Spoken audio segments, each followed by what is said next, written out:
I have my practice test document right in front of me, so I'm going to go through and do everything that's on here so that you would see exactly how you need to do it for your actual test.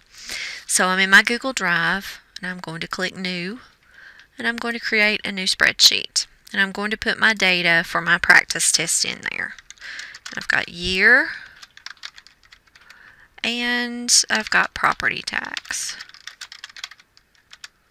So for years I have 2005, 2006, 2007, 2008, 2009, and 2010.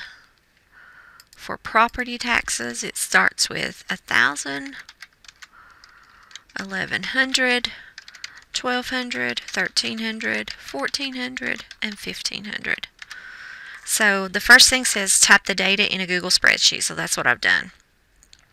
Highlight the data along with the titles and create a scatter plot. So I'm going to highlight my data. I'm going to hit Insert Chart. I'm going to use the old chart editor like we've been doing in class.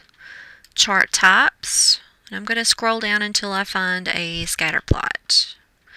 This one is the scatter plot, so there's my scatter plot. It says edit your chart using the old chart editor to include a title, a horizontal title, a vertical title, a linear trend line, and a linear equation. So I'm going to go into customization. I'm going to call my chart property taxes. So there's property taxes, that's my title. It says it wants a horizontal title, and along the horizontal those would be my years, so I'm going to call that years. I'm going to go up here and change it to vertical. That's my property taxes, so I'm going to call that taxes. And then it says that it also wants a linear trend line, so I'm going to go down to trend line and say linear. And I'm going to say label it with use equation. So there's my equation, there's my trend line. And then what does it say to do next? It says move the scatter plot up next to your data. So I'm going to hit update. There's my scatter plot. I'm going to move it up next to my data.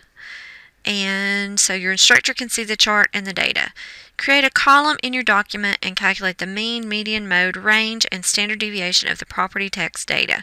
Be sure and label each calculation. So I'm going to go over here and say mean, median, mode, range, and standard deviation. The word standard deviation is a little bit bigger, so I'm going to slide it over and make this bigger. So I'm going to do mean, which is equals average. I'm going to go over and highlight my property tax. Median equals median. Highlight my property tax.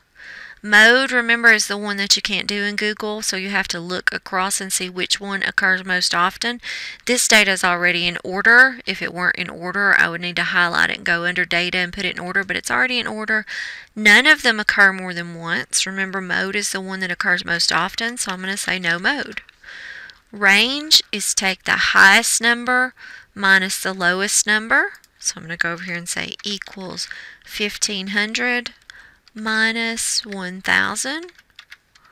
And I have 500 for my range. Standard deviation, I'm going to start typing equals standard deviation, and there it is. Highlight, enter. So there's my standard deviation.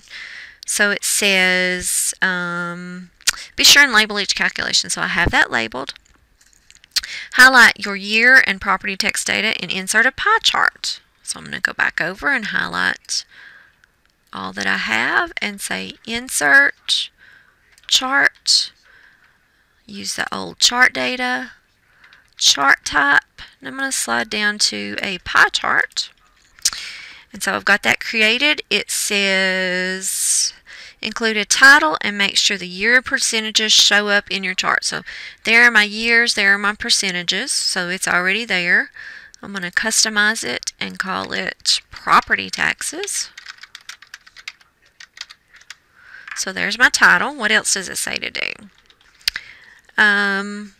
Move your chart so your instructor will be able to see the whole document. So I'm going to update, and I'm going to move it down here so that it shows up. I could put it over here if I wanted to, just as long as you can see the whole document, wherever it can be seen.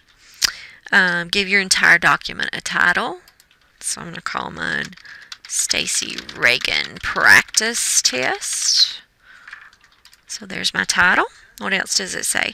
Save the document as a PDF. So File, Download as, PDF. There it is. I can see everything. It's important that you check to make sure you can see everything. So Export. My computer opens it down here, so I'm going to open it and look at it, make sure that it's like it needs to be. I'm going to download it on my desktop so that I can find it later. Okay.